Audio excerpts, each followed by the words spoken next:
欢迎大家来到我要自学网。在这个实际里面，我们要学会如何配音。但我们学的还是一些非常基础的知识。我们先预览一下效果。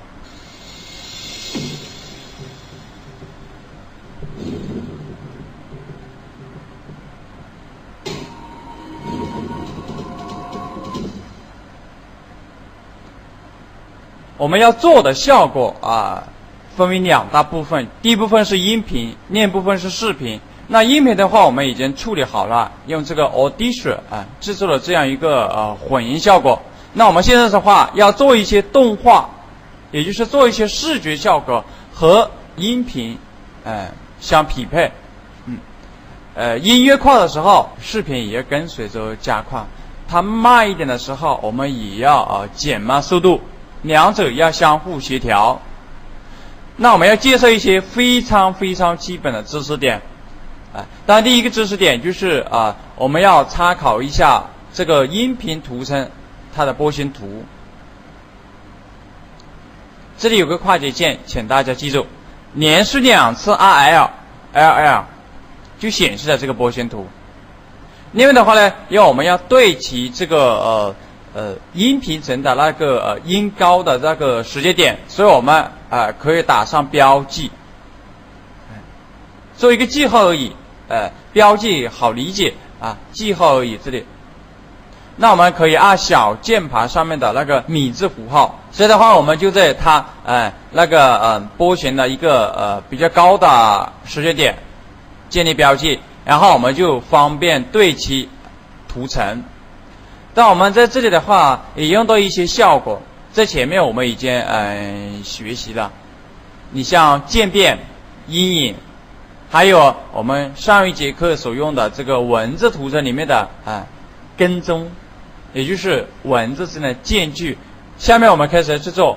我们先把上面的一些图层给删除掉重新制作。我们把音乐给留下，Delete 键删除。现在我们在音高的地方都打上了这个标记，大家自己可以去完成它，这个难度不大。那接下来的话，我们就开始制作一个文字效果。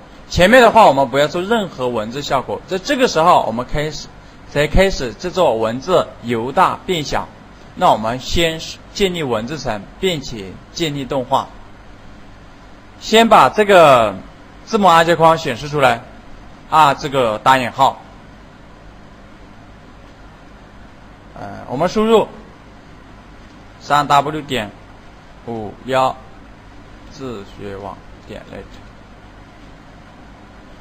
把它移到这个正中间。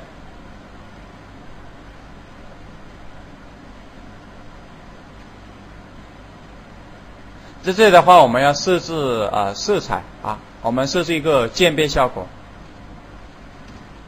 选择渐变，拉到图层上面。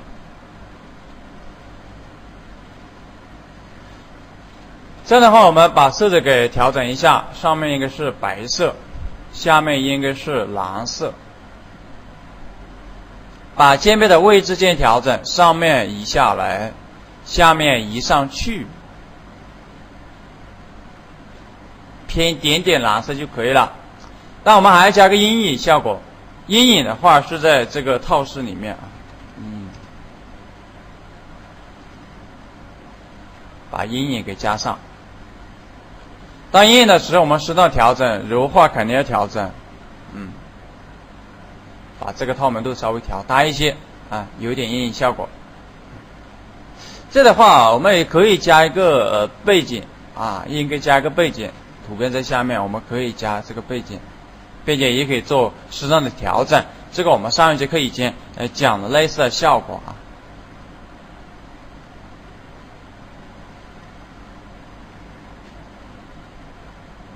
这的话呢，我们可以加一个曲线，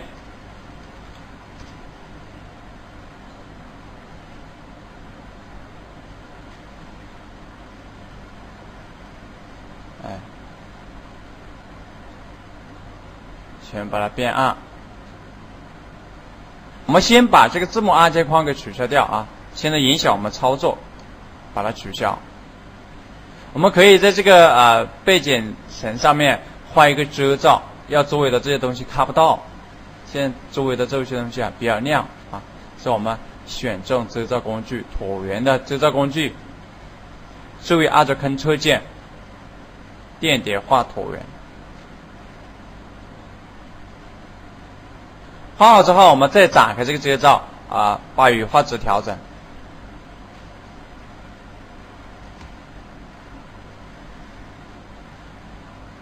我们把这个遮罩的形状再进行一些调整，色彩还是有点太艳，所以我们在这个图片上面再加一个浅色调，浅色调在色彩校正里面，浅色调，这里已经出来了，拉到图片上面，再把这个着色数调小一点，这样的话就不会像刚才那么鲜艳的色彩了。好，这样就基本差不多了。那我们接下来的话就是要在文字层上面做动画。做动画的话，我们先电位到这个标记，也就是音高的地方。我们制作怎样一个动画呢？由大变小，我们按下 S， 显示比较大。比较大的话，我们要注意这个电位点一定要移到这个空隙处，这样放大之后我们就看不到了。我们再放大，再放大，放大，一直到看不到这个文字，再拉大，拉大。好，我们过几帧204吧，过4帧之后，这个速度是相当快的。我们可以看下面的波形图，这个波形图马上就跳下来了，所以我们也应该把时间设置的比较短。好，明白。但我们肯定要打开运动模糊，我们利用前面所学的知识我们应该打开指数比例。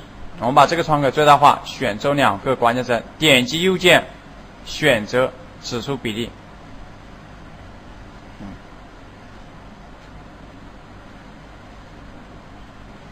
这样的话，我们就可以看一下这个效果。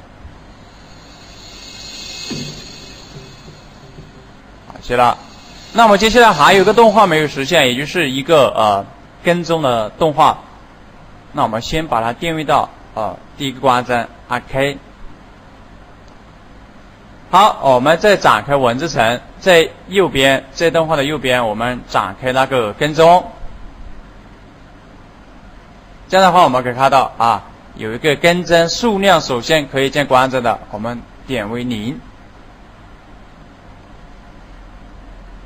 再移到下一个使用点，我们可以按右显示建立关帧的属性只显示这2项。我们是2秒，我们再移过来点，对照波形图，看应该在哪个地方结束比较好我们再过来一点，是2秒04，我们再到4秒，再过来一点，比较长。到这里，我们把这个值调为9，自动打上关帧了。因为前面这样一个节奏它比较长的，所以我们把这个跟踪的时间是比较长，并且速度比较慢。因为这个声音比较小了，所以我们的动画也要慢下来，这样就显得比较协调。在前面的话，我们也可以把这个图片背景来一个动画，我们可以按下 T， 让它慢慢出现这个背景。